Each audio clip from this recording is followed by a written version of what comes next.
when it's working well, when their unemployment is relatively low. What happens then? First, capitalism has a tendency everywhere to polarize income and wealth. It's a kind of driven system in which the competition, as you all know, of enterprises one with the other is pretty cutthroat. And most of the time, the company that wins the competition literally eats the one that has been defeated, buys its equipment, hires away its workers, and so we get the ever larger winners. That's why most big industries have 2 or 3 left. They've consumed all the others. They become very big and powerful. These days they become so big and powerful, they're all household names. And when they begin to have trouble, they make us all pay for their problems by telling us they're too big to fail. That's how big they've come. So we polarize in a capitalist system. We produce poles of great wealth at one end and poles of real poverty at the other. Sometimes, when the system really breaks down, masses of people get so angry that they begin to push back. Very interesting. In America, that happened in the 1930s, when we had a terrible depression, when the unemployment rate, which today is about 8.5% officially, number of adults looking for work as a percentage of our labor force, if you look at the comparable number in the depths of the depression, it was 3 times that, 25%. So it was really very bad. And interestingly, in the 1930s, the American people pushed back. They were not passive, they were active. Let me tell you what they did, because it's a part of our history that Americans tend not to learn too well in school, for reasons I will leave to your speculation. We had the biggest labor movement organization that the country ever had. Something called the Congress of Industrial Organizations organized millions of workers in the 1930s, in the depths of the Depression. Workers who had never been in a union before. We've never seen that in the United States. We had never seen it before, and we've never seen it since. In the midst of that misery of the Depression, of that poverty, American workers decided that a labor union could maybe save them. And they were ready to join. And joining was often tough. Working against government, working against the corporation, working against the police. Alongside the unions, the CIO that did the organizing, were 2 other institutions that were important then, and that may surprise you. Socialist parties here in the United States and the Communist Party of the United States were powerful. They had a lot of people, and they worked together with the CIO. And together they went to the government at that time, and they said 2 things. We represent the mass of working people, and we don't want to suffer the way we're suffering in this breakdown of capitalism. You got to do something. And they addressed themselves to a kind of middle-of-the-road Democratic politician who had just gotten elected president on a program of a balanced budget, Franklin Roosevelt. And they said to him, you've got to do something for the people. And the socialists and communists said, you got to do something for the people, but they added a little barb, because we think that there's a better system, an alternative system to capitalism. And if you keep performing as badly as you're doing in the depths of the Depression, we're going to try to establish that alternative. And they pointed across the ocean to the Soviet Union and said, see, like them. That scared folks. And Mr. Roosevelt was a good politician, smart. He listened. And he responded because he knew politically that these 3 forces, CIO, socialists, and communists, had enormous support in the United States. They were very powerful. And that they could mount a serious problem for this country. So Roosevelt went to his friends. You know, he came from a very well-established, very wealthy family. And he went to his wealthy friends, many of whom were businessmen. And he said, look, I think I got to do something here, because if I don't, we're going to have a lot of trouble. And dear gentlemen, you who are very wealthy and you who run the big corporations, not only do I think we need to do this, but you're going to have to pay for it. The government has no money. We're in the depths of depression. Nobody's paying any taxes. Nobody has jobs. So you're going to have to pay. The rich and the corporations. And here's what you're going to pay for. I'm going to take care of the people. I'm going to help poor people, unemployed people, an American population that's in trouble. I'm going to help them big time, and you're going to pay for it. And you know why?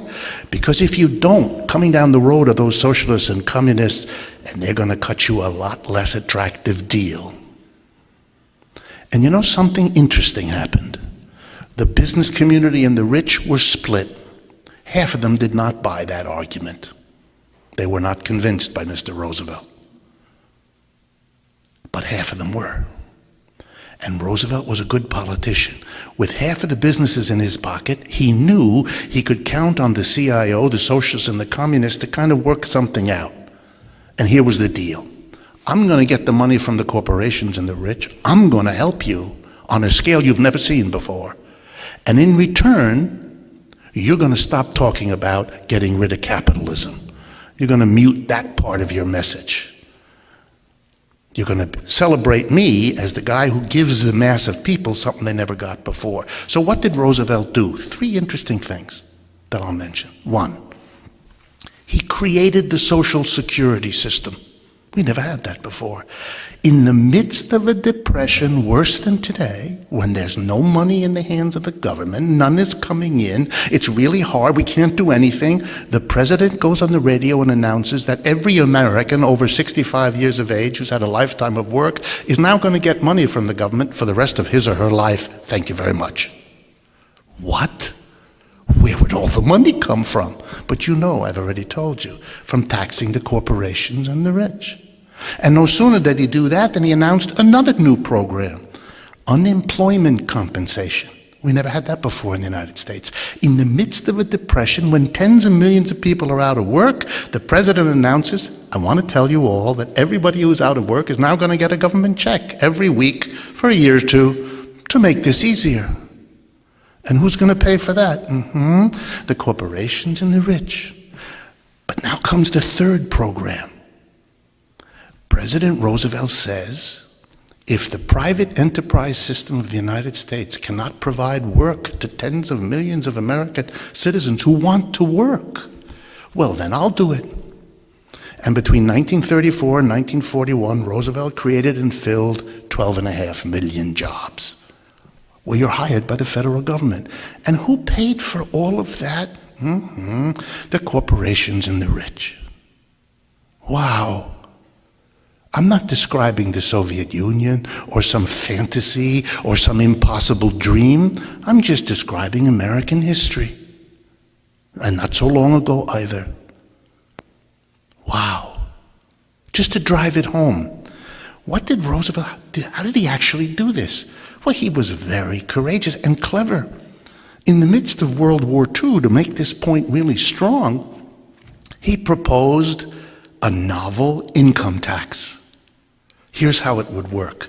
Above a certain level, and the level in those years was $25,000 a year, the income tax rate that would have to be paid is, President's proposal, 100%. That's right. $25,000 a year would become a maximum income. You know how we have a minimum wage? This would be the maximum income, the other end. The Republicans, predictably, went crazy. And they fought and they yelled and they reached a compromise.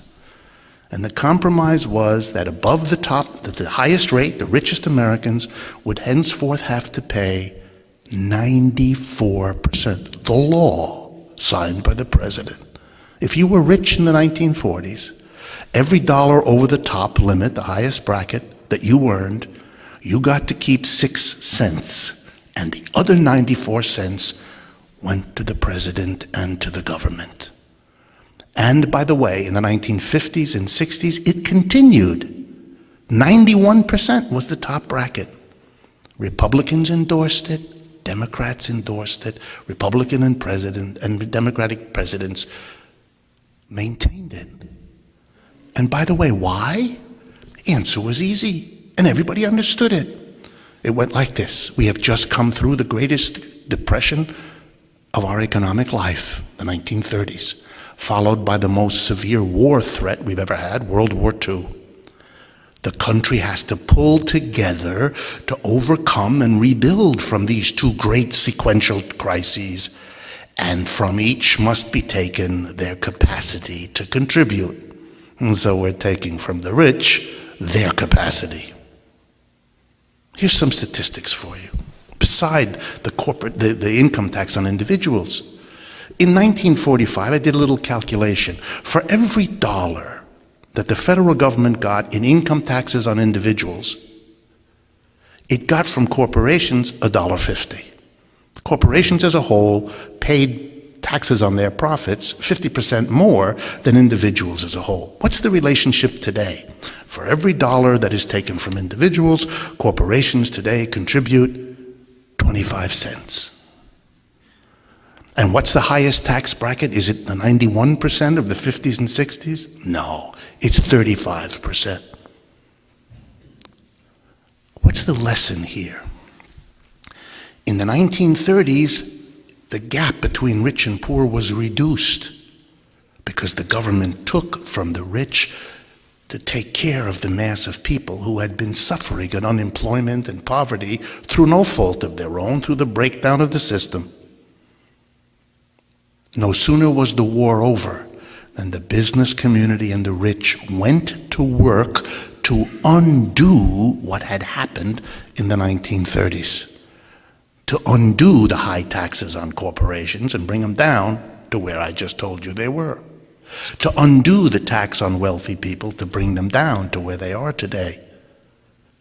And therein lies a lesson, that it was the upsurge of a militant, organized working class that overcame for a while the tendency of capitalism to polarize. But the lesson there was better learned by the business and the rich than by the working people. Because the business and the rich went to work. No sooner was the war over, they went to work to undo what had been done in the 1930s. The problem for corporations and the rich is this. They've got an economic system that constantly provokes the mass of people into thinking that they might be able to use the political system to offset the effects of the economic system.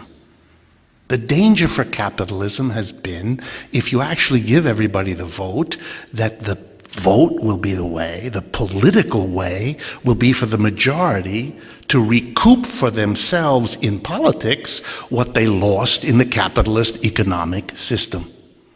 That is a great fundamental danger for capitalism. And how has American capitalism, and that in other countries, dealt with this? And the answer is, you've got to control the politics.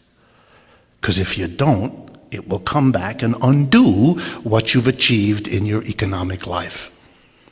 They learned that in the Great Depression by watching what the CIO and the socialists and the communists did. So in the last 50 years, the business community went to work. They destroyed the labor movement. They destroyed the socialist parties, and they destroyed the communist parties. I don't have the time to go into that, but read your history, you'll see it. In the private sector of the United States today, the official percentage of workers that are members of a union represented by a trade union is under 7%. 93% of private sector workers in the United States have no union. The notion of unions as a powerful social force requires a lack of understanding of what's going on in our society that boggles the mind. So what have we got? We've got all the mechanisms in place that allow the business community and the wealthy to control the politics. You all know these stories. They're the ones who fund the candidates. They're the ones who fund the parties. They're the ones who hire huge armies of lobbyists to work on an ongoing basis with whoever gets elected. And they fund all these think tanks that produce endless resources and reports and researches and specialists for the radio and the television to shape the consciousness of what Americans see, hear, and think.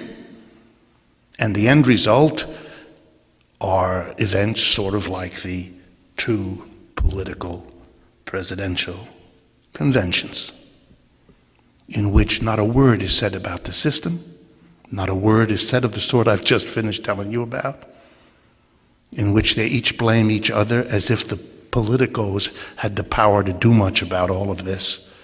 But there's no systemic analysis, no systemic recognition. What else about this system is bizarre? Well, one of the results of the shaping of consciousness is the following kind of really strange idea. It goes like this. If you give corporations a chance to make profits, then good things will happen. So, for example, we have to create a profitable business climate, because then businesses, say by cutting their taxes, or by deregulating them, or by allowing them to do all kinds of things, then good things will happen to the rest of us.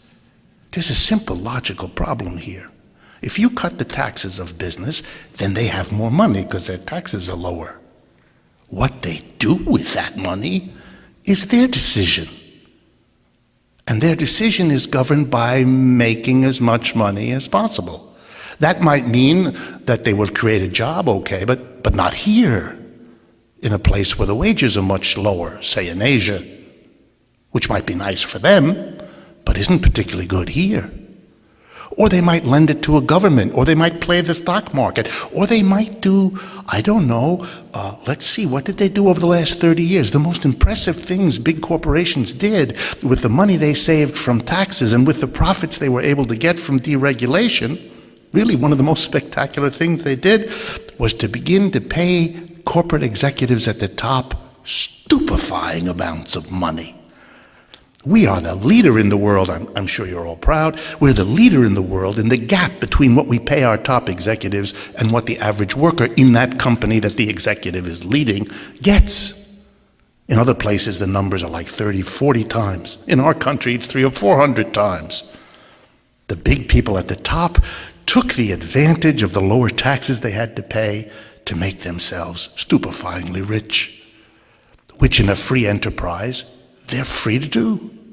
The notion that if you do something good for a corporation, they will in some sense pay you back is childish. That's not what they do.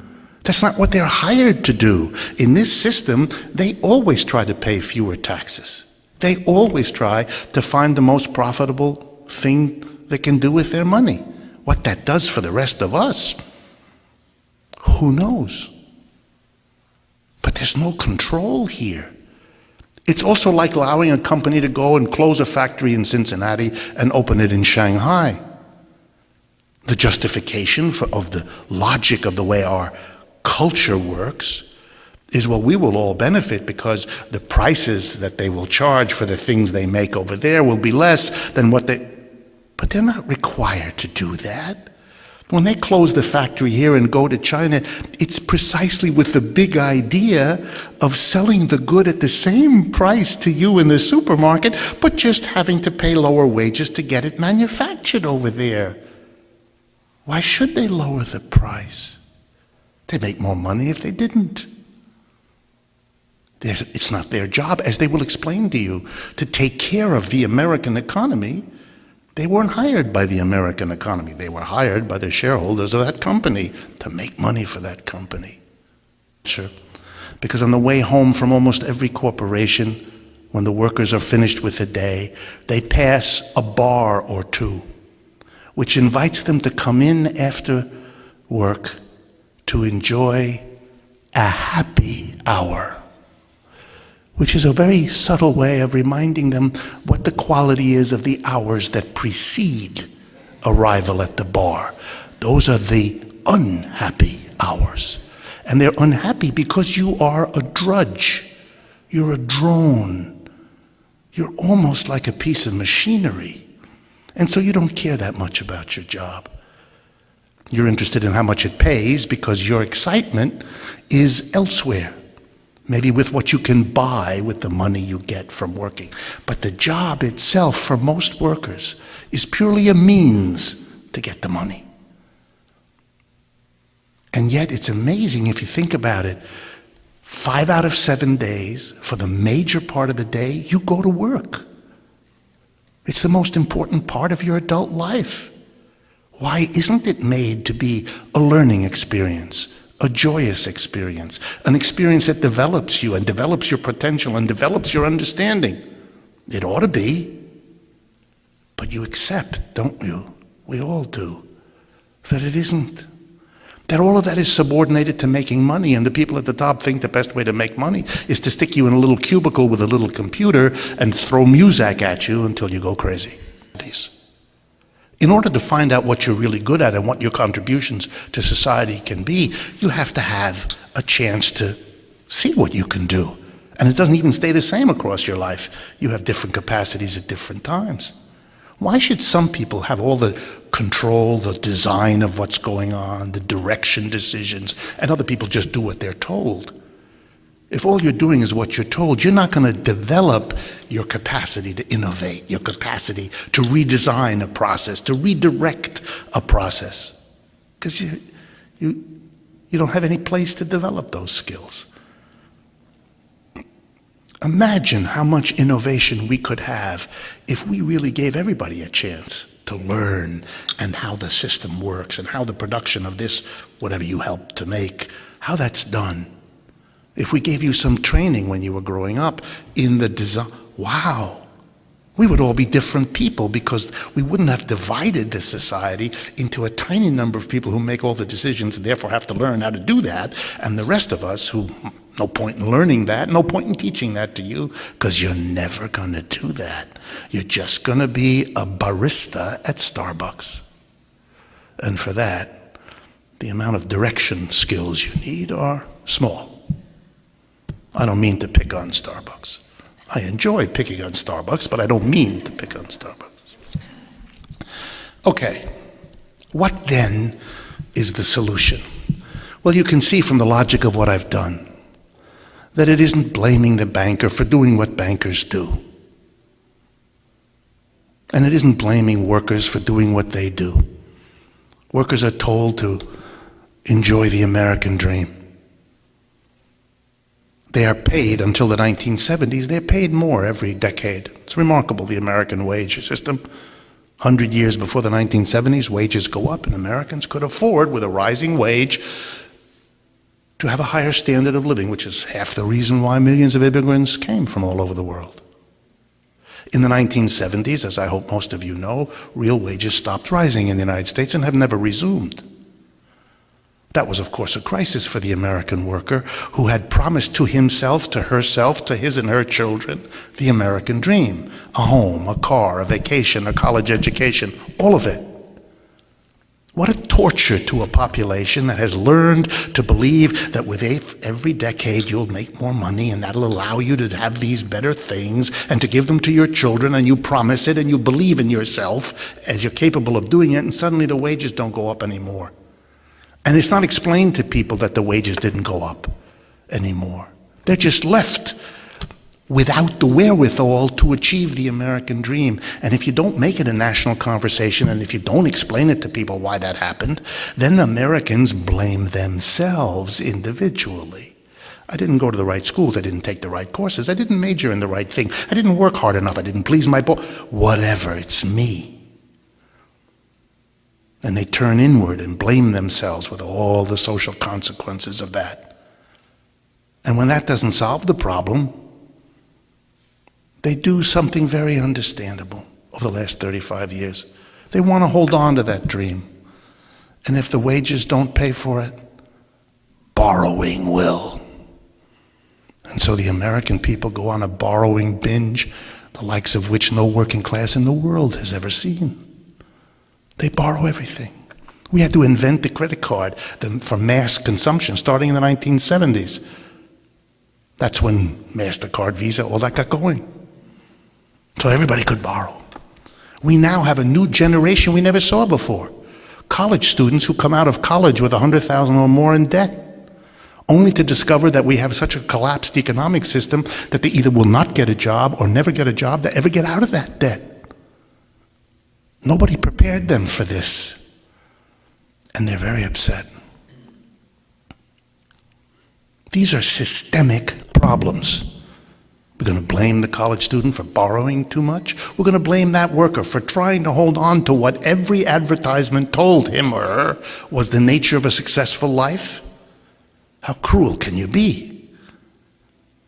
The system isn't organized very well, and it's producing lots of dysfunctional people. Everyone in this room, of course, except it, but out there. So what? What do you do if the system doesn't work? Well, you have to take a very big step. You have to ask yourself, what are the alternatives?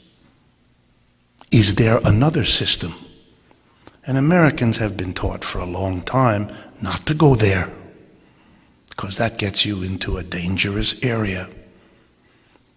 But tonight, safe as we are in this place, we're going to go. I may surprise you as to where I think we ought to go. But I've given you a lot of hints along the way, and now you'll see. I think we ought to bring democracy to the workplace, to bring it where it has never been brought before. And here's how it would work. And this is not a complex idea. And it isn't a new idea. And I'm not the only one who thinks it or pushes for it. It's an old idea, as you'll see. But here's the idea. Let's organize our enterprises, big and small, in a new and different way. Let's democratize them. Let's arrange that all of the people who come to work together make the decisions. No more major shareholders, no more board of directors. The workers themselves become their own board of directors.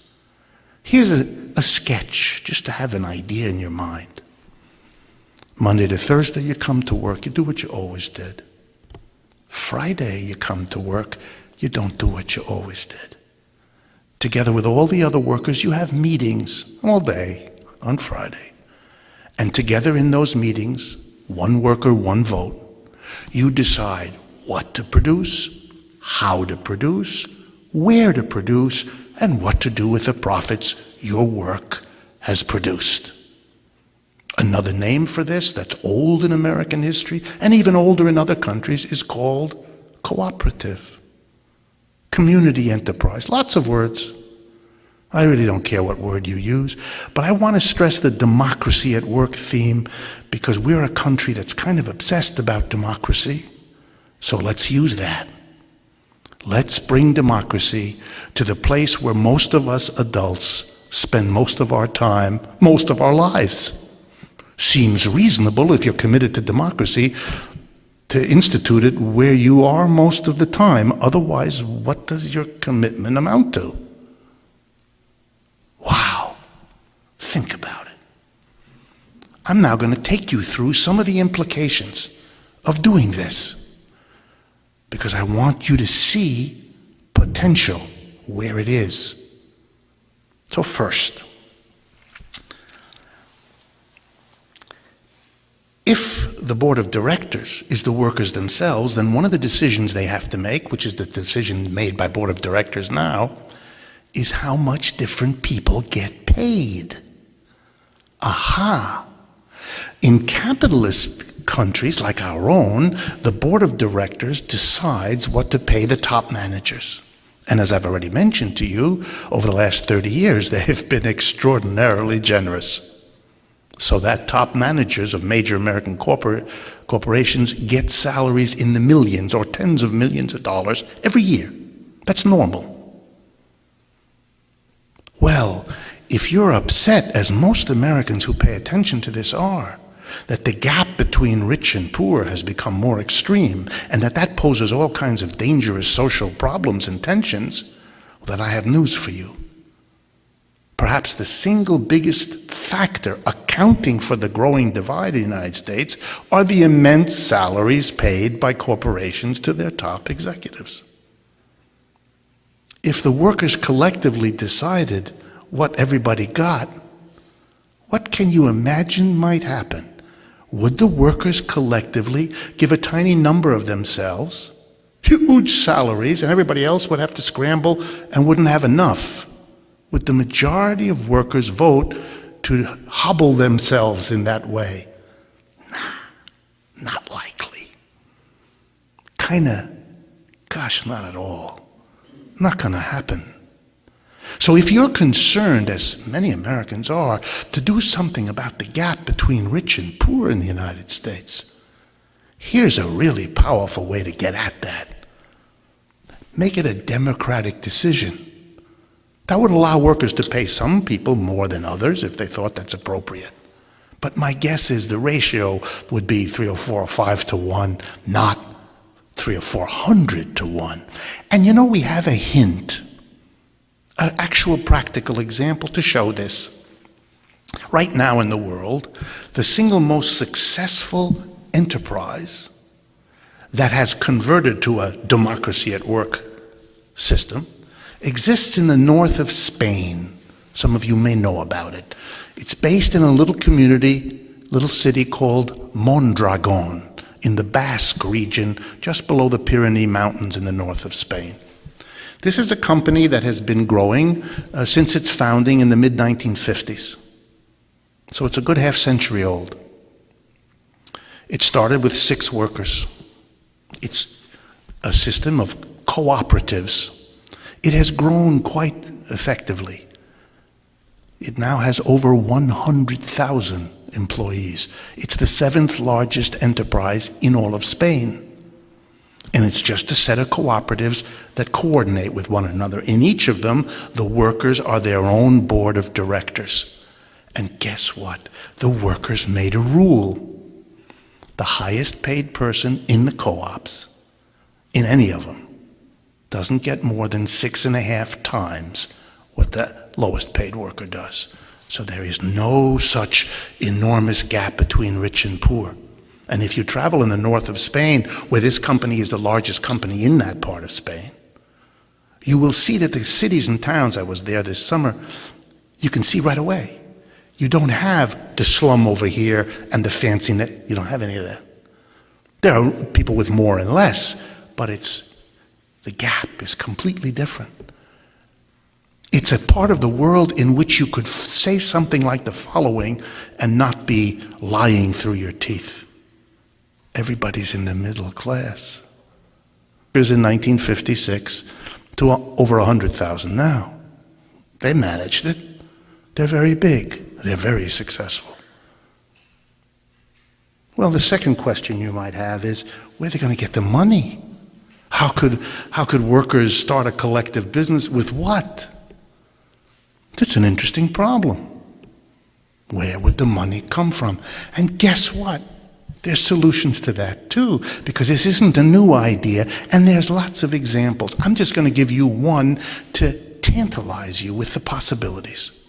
But I'm going to choose one that comes from the real world, just so you know people have tried it and done it. This time I'm referring to something called the Marcora, M-A-R-C-O-R-A, the Marcora law, which is a law in Italy, passed in 1985. Here's what this law does. What an interesting idea, which in Italy it is still in the books. If you become unemployed in Italy, you have a choice. You can either get your weekly unemployment check, the way a person in the United States does, and in Italy it runs 2 to 3 years that you're eligible, or you have a second option, which we don't have in the United States. The Italian government will give you your entire 2 to 3 years of weekly unemployment checks up front as a lump sum, on one condition. You must have at least 10 other workers, unemployed like you, who make the same decision, and the money, the lump sum, has to be used as the capital to start a collective business run by the workers. What? Did I make this up? No. Go Google it. Marcora law. You'll read all about it. The Italian trade unions and the Italian socialist and communist parties, surprise, pushed for this. Wow. And it's been a big success. It has helped launch hundreds of cooperative enterprises in Italy, which has a long tradition of this sort of thing. And guess what? Workers, surprise, choose, rather than being unemployed and collecting a check, which is a depressing condition to be in, to rather have a business that they can devote themselves to. They put much more of themselves in it. And guess what? From a social point of view, which is kind of better? 10 workers collecting a weekly check, or 10 workers building a whole new business that they really care about, and which they better care about, because if that fails, they can't go back on unemployment. They've gotten their unemployment. Very interesting idea. And the Italian government provides assistance along the way, technical assistance and so on, and subsidized loans. And are there precedents for the government helping in other ways? Of course there are. We're going to have a whole new kind of human being coming out of this experience. We're going to have to reorganize our educational system. We're not going to have elite schools for a handful of people who run everything, and then the community college for everybody else. We're now going to have to give proper education finally to everybody, because that's what the job requires. It's a whole new way of organizing life. We do not have to be prisoners and victims of a system that doesn't work well. We have options. All we have to do is learn from the past experiences of co-ops of all kinds, how to build on that to make it possible to change things. And people are doing it around the world and around the United States. You don't have to feel alone. They used to do it as an interesting experience. Many of them did it as a religious commitment. Many of the communes and collectives and come out of all the religious communities. We now have a new and additional reason. Capitalism, like every other economic system we've had, was born, evolved, and eventually dies, like everything else. It may be difficult to understand and scary to see. We've had a run with capitalism for a while, for 200-300 years. But two major collapses in 75 years. The vast waste of people and resources that every one of these crises produces, and everything else I've talked about tonight, ought to be more than enough to at least allow us finally to discuss, to debate, to explore alternatives that might allow us to live a lot better lives than we do now. There's a new political party in Germany that has a remarkable slogan. And it, by the way, sits in the German parliament with 12% of the vote in Germany. 1 out of 8 Germans votes for this party. The slogan of this party is, Germany can do better than capitalism. Thank you very much for your attention.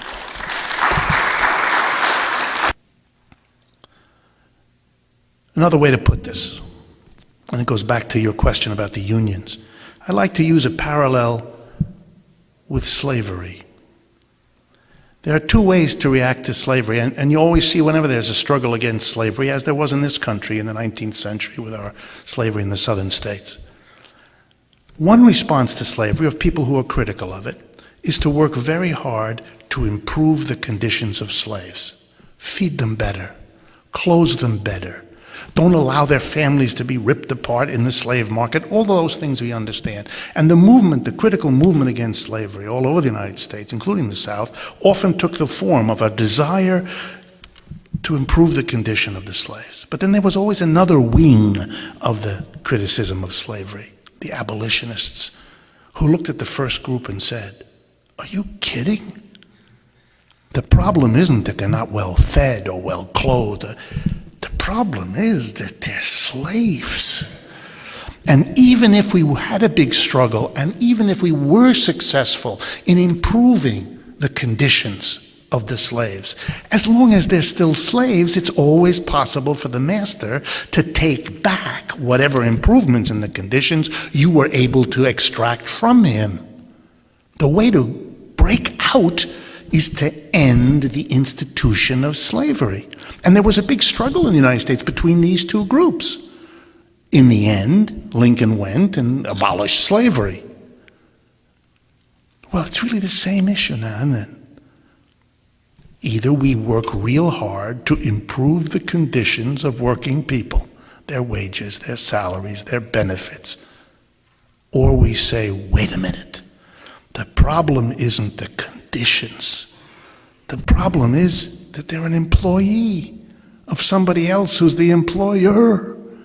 And even if we get the benefits, the employer can and will take them away. I already did that 40 minutes ago when I explained to you that what was won by workers in a reform movement in the 1930s, higher taxes on the rich, Social Security, unemployment, government jobs, all of that was then taken away. You can't leave it then that way. The first time you try this and it's taken away, call it a learning experience. But if all that is done now is to do it again, then it isn't shame on them for taking it back. It's shame on us for not having learned the lesson. That's why having the alternative, which can succeed competitively, is crucial to opening up the space to think a little more ambitiously than another round of reformist improvements that will be taken away. Our education system would have to radically alter, like everything else in our culture. We're not talking about a marginal adjustment. We're talking about a basic change. You know, production is how we live. What we get up in the morning and have a cup of coffee, that's a product of labor. And we put on our clothing, those are products of work. And we get in the car, the product of work. Work, production is central to literally every day, every minute of our lives. So if we reorganize that, we are going to change everything else, and education would be an example. Well, I said a little bit before, let me expand on it. We have a highly stratified, ranked education system. And since I'm a product of it in spades, let me use myself as an example. All right? As an undergraduate, I'm the child of immigrants. My parents are European, so I was born in the United States, but English is my third language. I spoke French and German because my father was French, my mother was German. So as an immigrant, I came here as refugees, I had no money or anything else. So I go to school, I go to Harvard as an undergraduate. Then I go to Stanford because there was a professor there I wanted to study with. And I got a master's degree, and then unfortunately this professor had a heart attack and died. And so I completed my education at Yale. So here I am, Harvard, Stanford, and Yale, by most American standards, sort of a poster kid for elite education. That's what it is. It's elite education. It is designed for people not like me. I was one of those allowed to come in, and they've regretted it ever since. Allowed to come in on scholarship. I had to have financial aid. My folks didn't have the money, et cetera, et cetera. I had to work all the time, that kind of thing. But it's an education. Again, let me use a concrete example. Because part of my family is French, I go to France a lot, I speak French, I have since I've been a little child. And I remember once, years ago, having this little epiphany moment, speaking to a friend of mine. I went as a visiting professor to the University of Paris. It's a big university, has several units in Paris. University number 1, they're numbered 1 to 10 or 12. One is what used to be called the Sorbonne, old, in the middle of the city, old, beautiful buildings coming out of the Louis whatever who built it. So I taught there, and I got to know some of the professors. I sat down with the one who had invited me, and we kind of compared notes about his salary and kind of how he lived and what he got. And so let me tell you, he get about the same salary I did. So we had the same amount of money, more or less, except the following things. He had a daughter, I think she was 6 or 7, named Sandrine, a common name in France. And the first thing that blew my mind was he was eligible to take her to the local municipal child care center that's everywhere in Paris. He could bring her 6 days a week from as early as 7 in the morning and she could stay there as late as 7 in the evening, or any part thereof. Some days, some not, some hours, some whatever you wanted. She would have she has a little outfit there. She comes in a very, French, very nicely done, and then she takes off that and has a little smock that is for the children in the school. She's given meals if she's there at mealtime, and snacks, and it's a very elaborate program. And the flat rate, whether you use it 1 day a week or 6 days a week, $17. So the first thing I realized, he gets the same salary as me, but he does not. And then I got the other part, the university. It didn't cost anything, nothing. $100 a year, or $100 a semester, I don't remember, fees, but nothing. Now that doesn't, they don't have dormitories, they don't believe in that kind of stuff really. So that's your own expense, they don't pay for that. But you don't have any expense to go to school. And then I said, my God, it's amazing. What about the private schools? And they looked at me and said, we don't have that. I said, what do you mean you don't have it? Well, they said, if you had a private school and a public school, that wouldn't be democratic. The rich people would all go to the private school and everybody else would be dumb. So we don't. Do you have that in America? And I told them, yeah, we do. And I come from the private one. Very expensive. It was a revelation. This was a very worldly guy who knew, but he didn't know that. Just like Americans don't know what I just told you either. They don't know that, and this is common in Europe. They're very common in Europe because it's thought of as like having, first and second class in the train. Which, by the way, the French did have. They don't have it anymore. But they used to have on the subway, for those of you who remember, the old metro, the car in the middle was the first class. And the cars on either side were second class. And the ticket was cheaper on the same train if you went in the one car than the other. And the cars were cleaner and a little neater and a little nicer if there was first class. But then with this in the 1960s, with part of the great 1960s uprising, they got rid of that because the population said, no more of that. That's outrageous. So now it's only one class on the French Parisian subway. But yeah, I think I say all this because universities would have to change. It would all become public, or it would all become a kind of complicated, serious education.